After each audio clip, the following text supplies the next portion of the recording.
RDC est une et indivisible. Et la population de tout le monde, c'est qu'il faut tout arrêter pour faire face à cette situation. Et que nous ferons de cette terre richement bénie un réel havre de paix, de prospérité et de progrès social.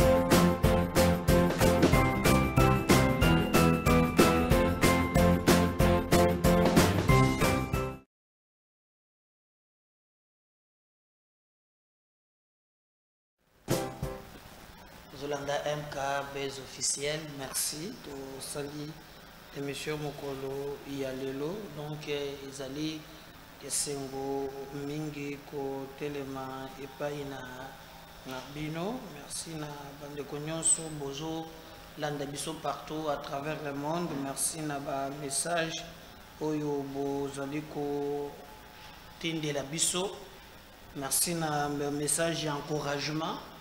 Merci aussi na ba message tozoyoka de gauche à droite. Donc ezali vraiment pasi na mawa na situation na Grand Katanga ezali vraiment ndenge tozali koyokela yango te alors ya Malemba Nkulu maintenant tokoki koloba ke makambo etourné maintenant c'est vers Kasumbalesa. Bokomona ba image oyo ezali na émission ya mokolo ya lelo tosengi bino kaka eloko moko bo partager émission na biso bo commenter bo liker yango bo pesa biso force parce qu'ensemble avec bino tozana makoki ya ko pesa bino information bolanda ki vraiment réaction ya bato belé même baye oyo ba lobike bazali ba katange réaction na bango par rapport ya bêtise oyo boucherie humaine eleki na ngambo ya Malemba Nkulu. Nous apprenons même que entre autres batonso bazali ko trafiquer nango ezana ba tireur de ficelle bokoyeba bango na émission ya mokolo ya lelo. Situation exandengeni est-ce qu'il a calmé et coaché lobby, j'ai vu même quelqu'un qui m'a écrit à lobby ndeni bazobo mabandeko na yo bandeko nanga baza bandeko na yo te donc bandeko nanga lingi ko loba nini c'est que baba kasaye nde bandeko nanga ba bandeko na yo te on peut les tuer par quelqu'un qui manipule les gens, qui n'a rien du Congo na makila na ye. Ribazobo ma bande konayo. Baza bande konayete, baza bande konanga. Comme disait Hugo, on se découvre dans l'autre. Donc na femme le dit ah bon. Donc na alir ya batoyo. Il faut qu'il y ait bandeko wana baza bandeko na bango te baza bandeko nanga. Devant cette traumatisme, devant cette boucherie humaine, oyo bato bazali kolela. Il y a des gens parfois qui n'arrivent pas. Yakoyeba ki le Congo est plus fort lorsqu'on est uni. Les abandés qu'on a gâté, les appels bandés qu'on a eu. Oui. Vous souffrez du tribalisme, de la méchanceté, de la haine. Et je trouve que c'est une viscérale. Quand on se découvre dans l'autre, on a fandi, on a découvert, j'ai compris en réalité, il y a un problème. Mais moi je pense que Makila est co-créé vengeance. Tôt ou tard. Que tu parles paix, prêt aussi parle paix. Alors selon les informations qu'il y a dans Zanango, il faut créer chaos. Parce qu'ils ont tenté dans Zela, il y a Mindu qui va s'imbiter. Il faut maintenant utiliser Zela, il y a chaos. J'ai dit na bande konangai. Oza Mungala, Oza Musakata, Oza Mourouba. Il ne faut jamais céder à la violence. Parce que la logique Oyo bazome mamakambo ezali que le Kassayon se réagisse. Pour te battre le bagay beba et ces tireurs de ficelle balu kanzelani oyo ba koki kokotela. Nous leur disons, on ne fait pas la politique sale. On peut faire la politique autrement. Je vous disais, je crois que Mme Félix a sali interview dans une émission Mibale. Mais il a aussi parlé dans Makila et à Chérubin. Mais il a répondu à cette question. Tel qu'il a dit la fois passée. Alors, Chérubin, qui porte-parole, il a parti mais qui n'a jamais pris la parole. Quelle est le menace, quel est le danger? Pour alobi même ba oyo bazo finga bazo menacé mabe moko komeli bangote. Et quel était l'intérêt de tuer Chérubin? Vous voyez? On nous a montré une famille. Papa n'a pas naye. Et nous avons confirmé cette actualité. Mais jusque-là, on a lancé Yango. On a eu réponse. Mais 5 ou 6, Bengenga bazo confirmer l'information. Mais je ne peux pas aller dans go vite. C'est bana wana miki banjelu wana. Est-ce que bako ba yebili gam? Mais 5 nzambe ba bese ba ba kata makambo abikolo. Ce sont des innocents. Et vous touchez au sang, hein? Ils ont le col à billet, ils ont bino collier à bicolonios. Zamawa na passe. Zamawa. Na regretté mingi. Na regretté mingi. Et quand je vois des inconscients continuer à jouer avec le feu, et c'est la passe. Bon, et que ma kambongo de tobande ko kanisake. Et ko kende malembe. Lobi na tie élément moko wa jeune moko boza ministre. Bokanisi que c'est les aka wanata mais yana ba mususu maintenant batongi soki armée balati nani ba soldat na basi na kati. Alors que bazo défendre donc pour na bango indépendance. Ne ba maman on boko landa vidéo. Ba talandengo zo vraiment. Et tu ngotia nchini nzangu.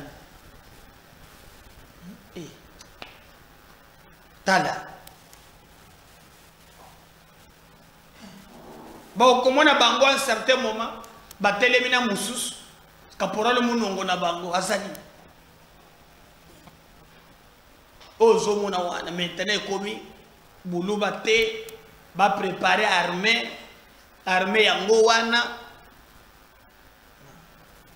Na ba papa, na ba mama, on a drapeau na bango ya bakatakatanga wana. On est général de Mounongo. A rappelanga vie mo tozala kina yetangu tozoko na mwini milai. Mwini milai. A rappelanga vie wana. Adatu tubeno we bango mwini milai. Mwini milai zaleka mu kuseboyi. Siko soki bana bazoze le mwini milaye. Azaki na mabanga kaka na poche. Azalaki ndebo kozwa mabanga. Kaza lokola ka mwini minayi taoyo.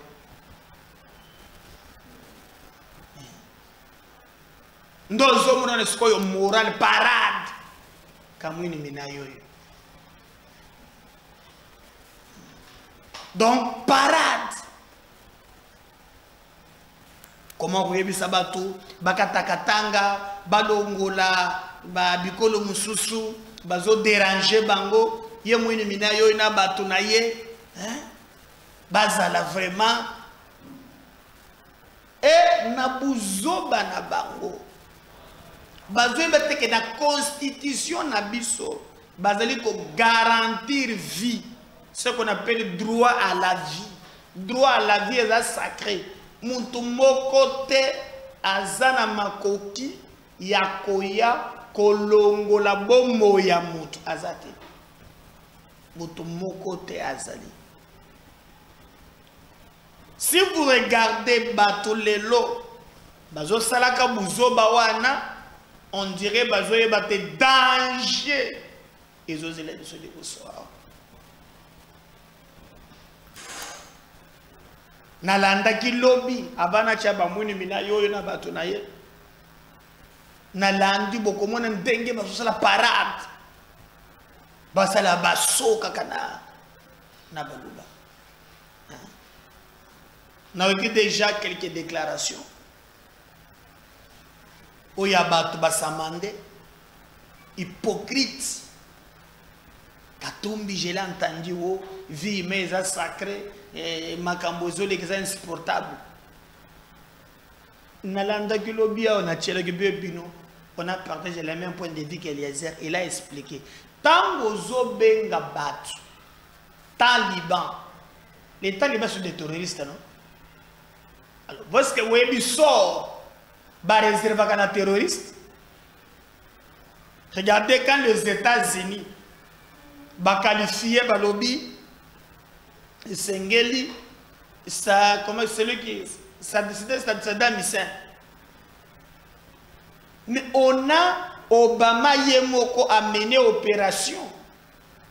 Tiba Bomipo Baeba que c'était un terroriste. J'ai vu Nasuka Awa, Kassam Suleiman, que le numéro 1, il y a Makambu Yamandu qui a Iran. Mais les États-Unis, Monique il a un danger terroriste. Bayeba bomie nambo. Ezana traitement moko oyo ba réserver ka terroriste. Muto fongoli monokona ye kolobaza oya yebi kutu tata na yo kota zakate. Et mon père était juif, mon père était italien, mon père a soki ndengeni. Oyo.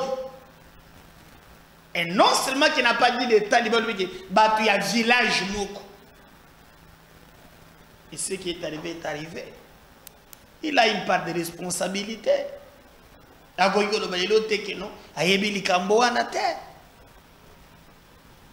Nous regrettons beaucoup. Et il prétend à la candidat président Namboka Nangai.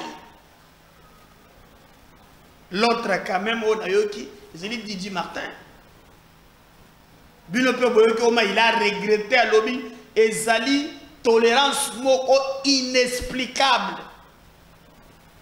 Inexplicable.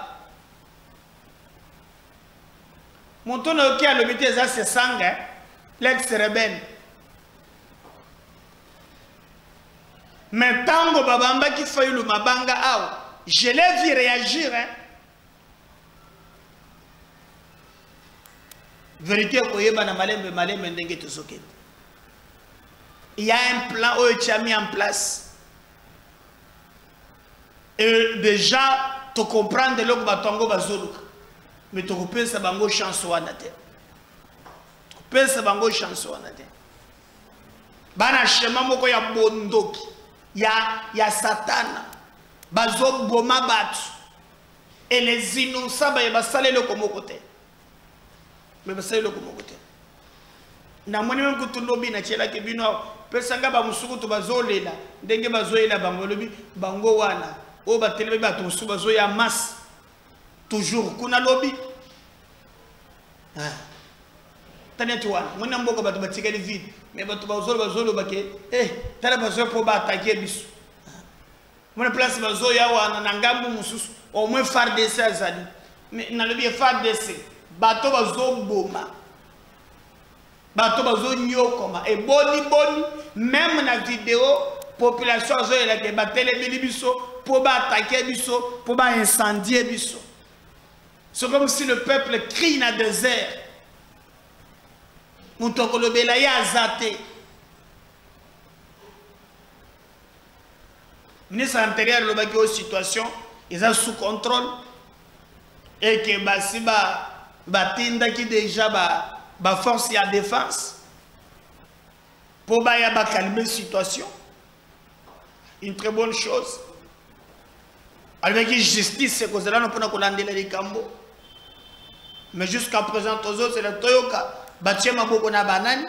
Parce que déjà, wana bozomona population zo mille la zo banga ndenge batu bazo po attaquer bango lisusu. On attend qu'on communique bilan wana.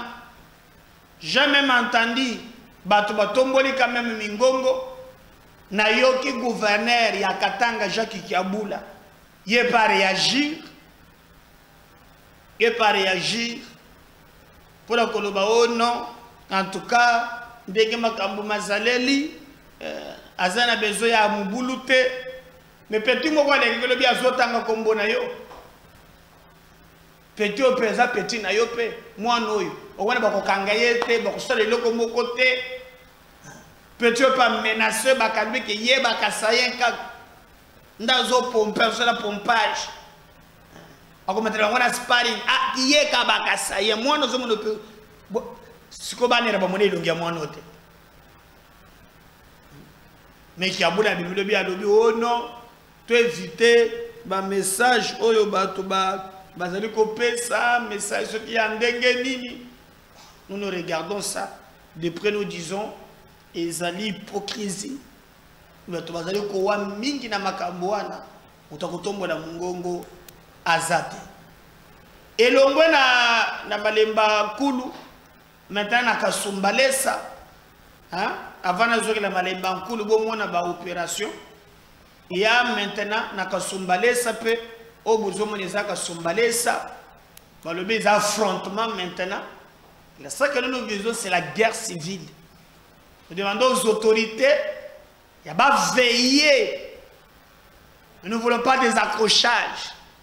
Alors, nakasumbalesa bakatange baye po batake lisusu bakasaye mpe balobi tubaua nde bazolo bawala balobi na malemba nkulu nde bobeti bebiso awa pe tokonjima te tozokende wapi où est l'autorité de l'État na makambo ya boye.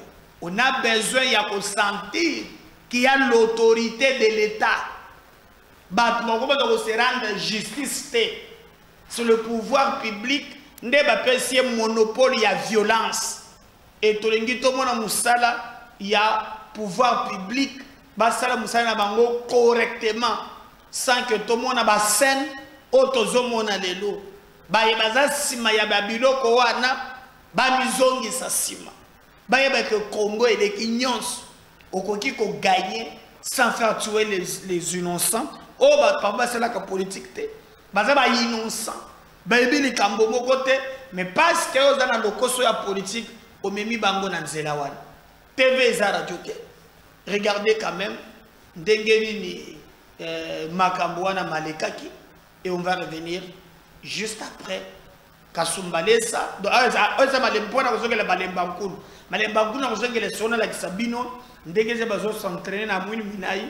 Na bato na mususu hein beaucoup moins mais awa d'abord on suit maipe malege na kasumbalesa il y a risque ya babengango affrontement entre ba jeunes maintenant ba jeunes kasa mpe va se regrouper na ndenge na bango bakatange pe baye nde bozomona wana balobaki même que non il fallait si c'est katumbi akita ou ndenge nini mais alors bango ba boy hein version ça est belé mais quand même bazala qui est ensemble nandenge makambo maleki ensuite on s'emballe ça on revient juste après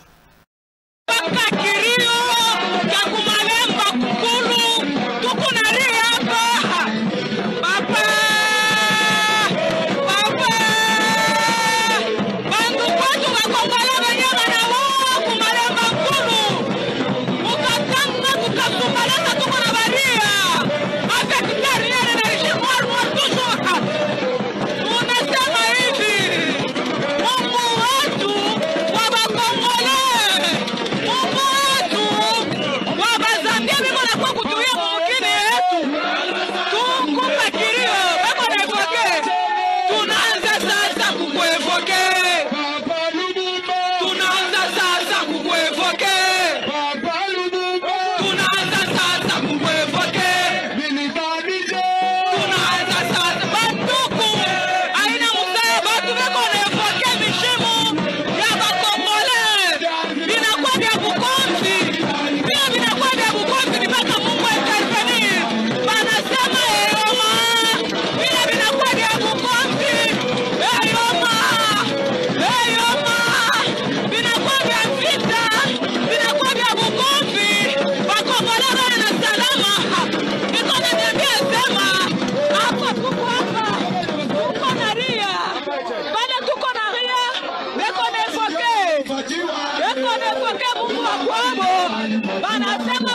Tala tolongo na Kasumbale, tolongo na Malemba Nkulu, mais na Kasumbale sande bozo mona wana. Mususu pe zoya wana bazo tambola en groupe, hein? Pe tuluku kaka kolukaka bakasaya. Moi je pense que il faut arrêter cette histoire le plus vite que possible. Sidonim Mbemba kokonanga bandage koloba. Kadulu badiba ka jima chitokuchi bala bala. Moto hein babomba kayango tango zana na mokie. Et commenter ces zwinda boye kolo. Il y a la complicité à tous les niveaux. Na bande ko wana. Et na yebisa kibinoki même du temps de Kabila to bondisa bato bako sala ba déclaration de batolo boboité. Moko na kola kise mikolo nyonso la kisangai escroc moko azala teke bakaki. Faut bakangaye tala oyo. Boga sécurité.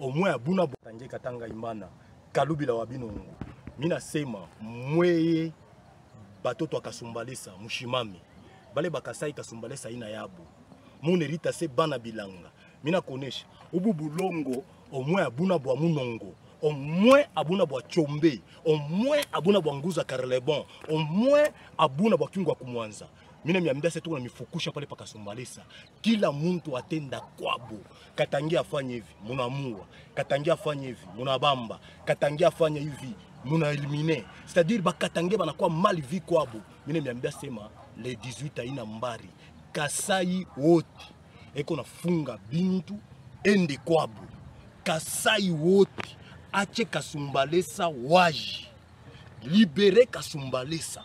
Mie njo minasema ubu bulongo ni bwetu. Bulongo bwa nkambo wetu barituachia.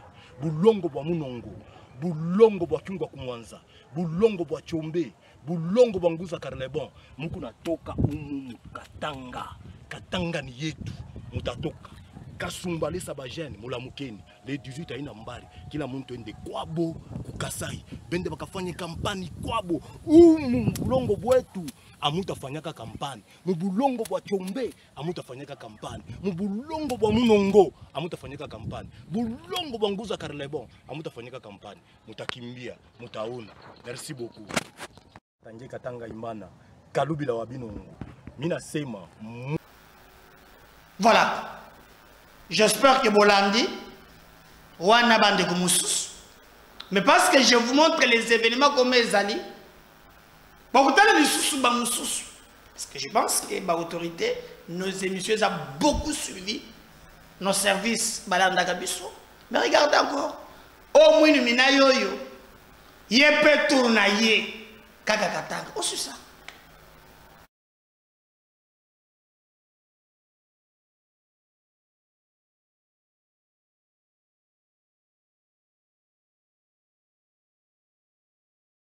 Muziko sana. Ndio. Jambo mzee. Jambo sana. Ndio tunakuona kamanda huku, kamanda mnene sana. Ndio. Na tunakuona huku kamanda wa peleto mzima, tunaona huku na muziko sana. Ndio. Sasa ninaulizo kidogo, kwani tunakuona huku na komandoma kabisa. Sasa ulizo yangu ni eske uko na uwezo ya kuokoa hii nchi ya Katanga na watu wake wote? Ndio, tuko na uwezo. Una uwezo kweli? Ndio, tuna uwezo. Tuna waskari wengi wa kompani wengi weko nje ya Katanga, wengine huko ndani. Wenye weko pale nje na kikosi kile ndiko na hapa kompani yangu itaweza kukombora watu wengine nchi yetu ya Katanga. Okay, maana yake inaweza kompani yako tu moja peke iko na uwezo kuokoa Katanga mzima? Iko na uwezo, hata sai kama inatoka tunaenda nao kama Lubumbashi. Tutangusha Lubumbashi kwa ajili ya mizimu, tuko na nguvu na haki yetu ya Katanga. Tunashukuru kwa jibu lako, kwani hatutakusumbua mingi. Tunaona kweli komandema yako ni ya nguvu na tunaitikia kwamba uko na uwezo. Asante sana kwa jibu lako. Leo ni le 8 Novembre. Kama mnatuona hapa tuko na mama mkubwa na majeshi ile 8 Novembre, na mlituona tunafilme president wa Katanga na majeshi yake yote, magrupu iko mingi. Sasa tunajietone, tunaona mama hapa anasimama. Mama jambo. Ndio tunasikiaka hii kazi ni paka ya bababa ndio beko na kombania inchi. Sasa tunaona mama na wengine wanamke wanasimama huku nabo pembeni na majeshi. Hii kazi wanatuambiaka ni paka ya bababa. Sasa ni message kani ambapo utaleta kuma bamama bote ya Katanga? Ni nini utapapatia kama mjumbe kwa watoto na wamama wa Katanga? Asante kwenu, mimi nimeona kwa leo, mimi nafurahi. Kwa lakini ile sauti unaniuliza ni sauti moja mzuri. Mimi niko mama, niko mzazi wa watoto wote. Pamoja mimi nisha kushimama kukombania vita ya Katanga. Kwa lakini sichoke. Mimi nafunga mabuloko, watoto weko nanifia mabuloko. Mimi siache juu ya nini ya kukomboa inchi yetu. Shikombanie inchi asema juu ya watoto yangu, mtoto anakufa mu prison, watoto banakufa mu mafashi mbalimbali. Niache asema miko nakombania juu ya watoto, hapana.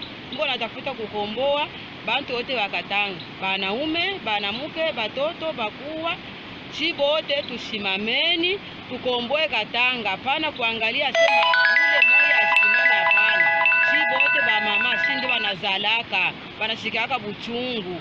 Hapa tunesha kuibazala, kunaisha tuibatume bende bafanye nini bakomboe Katanga, na shibenye bazaji ule mutumwa ashite tushinjia nguvu juu ule mutumwa ule mwinyadu tuko nakomba naye ni mimi mwanamke, mimi nesha kumuzala hata nifua nini kuni hata ni kwa nguvu kunipita nguvu, mimi mama yake alimuzala.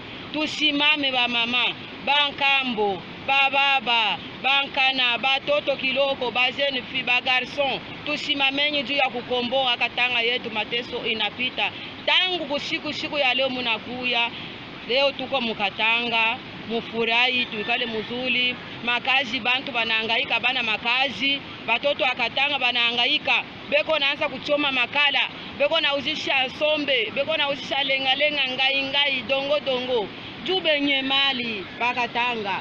Boya bana bakatanga njo beko nekala pa mali. Mushimame muikale pa makazi muzuli, mutapata sarele muzuli. Mwe ba FARDC, bane la polisi, bote ba birode, musimame batoto wa Katanga, mkwe mukombole inchi yenu. Si bote tuiunge mkono kwa mkono, asema kumbele kunapita moya ile nani mvua hata kama ilinyesha na lubanyisha mayanyi ile mayanyi yote mai itakukuka ile bote watakuwa kumkongo. Tunaanza kufuata ule anapita huyu na yatapita hapo paka vile kukomboa ni inchi yetu. Kile tuko natafuta ni inchi yetu, tuibambe kumikono basi wote mikono moya. Mwana kipa mwini minai na batu na ye donc nito mwini minai peye kabakasa Qu'est-ce mouvement qu'on dégueule le méchois exact ba moussous eza série super aussi ça pour comprendre le danger où ils allaient côté. On n'en parle pas batu bazo le belate mais dans Kankolongo MKB officiel beaucoup est la vérité. On suit ça.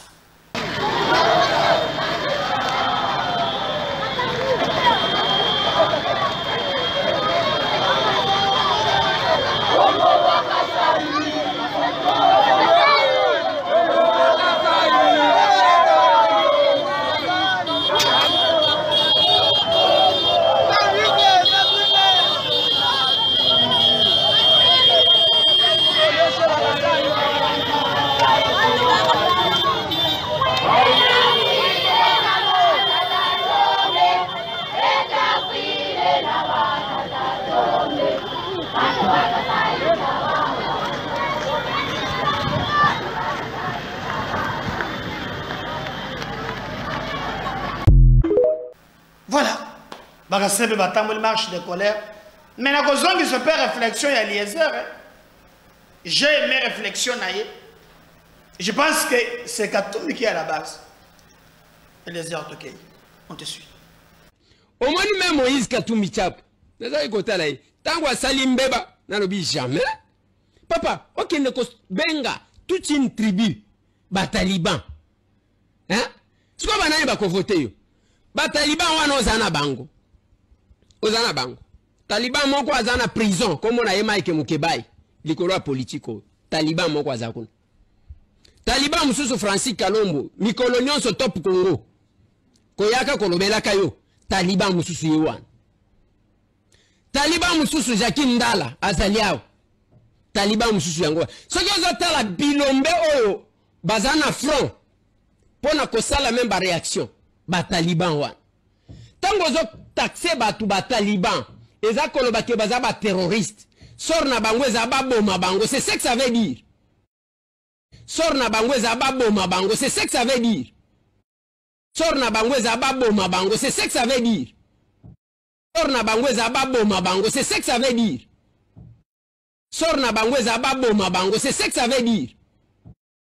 Sor na bango eza ba boma bango, c'est ce que ça veut dire. C'est ce que ça veut dire. Ba Taliban. Quelque part là, il fallait laisser ba membre à partir baloba. Pas à ce niveau de responsabilité. Mais tous les Katangais bazama bête, il y a aussi des Katangais oyo bazali ko lancer message ya paix. Balandaye bande mususu, c'est quelqu'un qui réfléchit. Na tchaki na émission mais je préfère que bolanda aussi. Tous les Katangais bazama bête. À part des politiciens mais yibi ba sanguinaires, mais il y a des vrais dignes.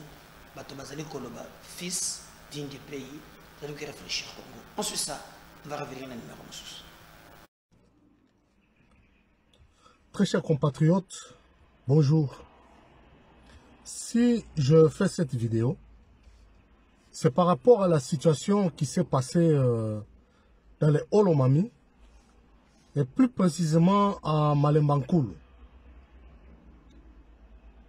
Vous avez tous vu les images circulaient dans les réseaux sociaux, comment on était en train de massacrer nos frères Kassaïens par les Balouakat, mes frères Balouakat.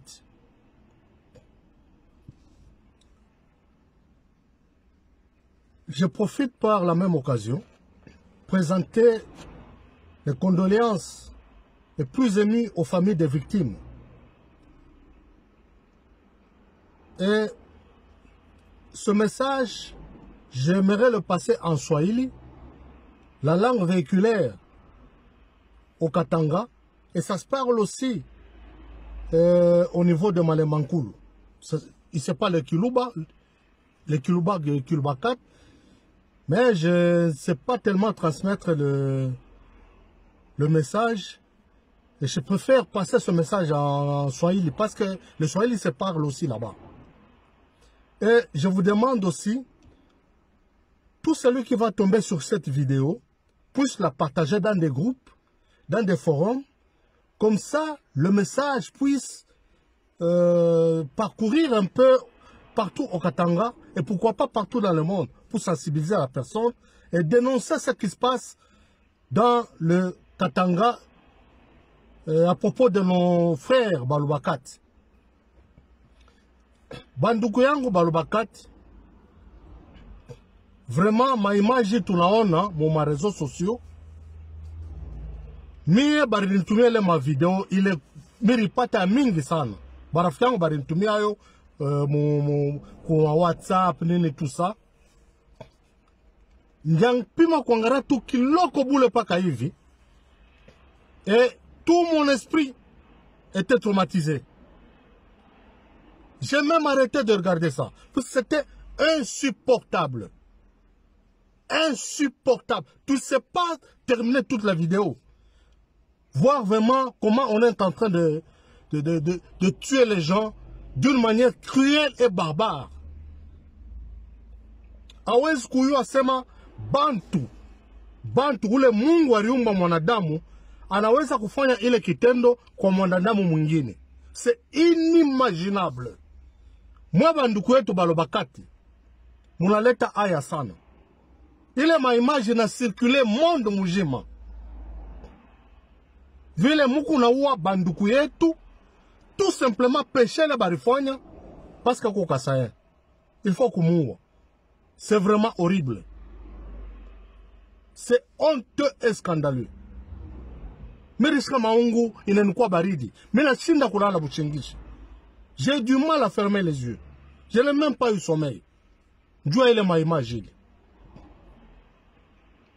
Vous savez, nous ne sommes pas à la première. C'est depuis l'époque coloniale, quand il y a Tchombe, 60-61, on a foutu le même bordel. Sécession.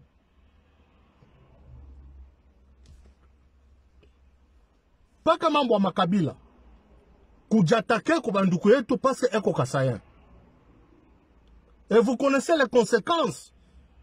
Il y a sécession, il y a 60-61. Il y a Bachombe, Bansendwe, Bankimba Evariste. Monadjoua, il est sécession, il est rifanya kula kunini kukatanga kule.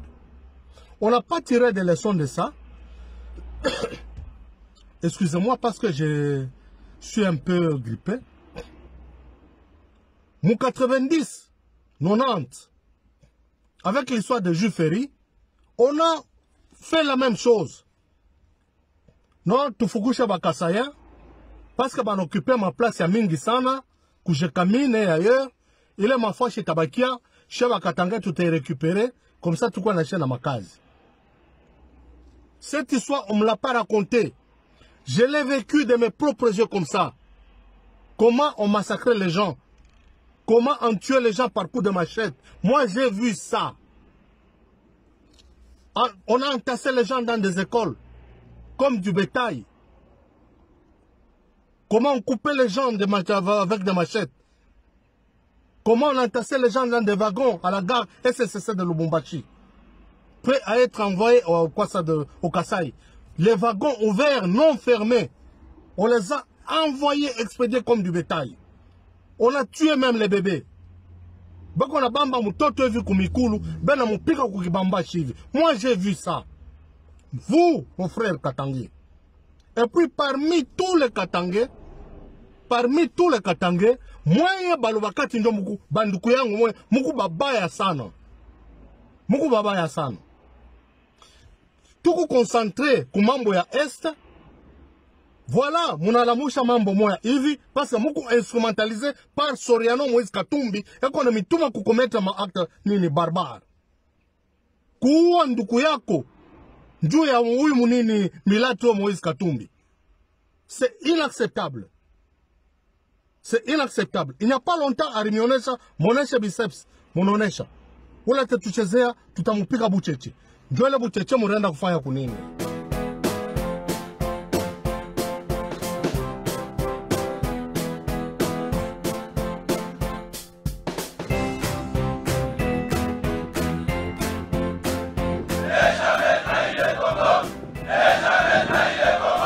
La RDC est une et indivisible. Et la population de Tonon, c'était il faut tout arrêter pour faire face à cette situation.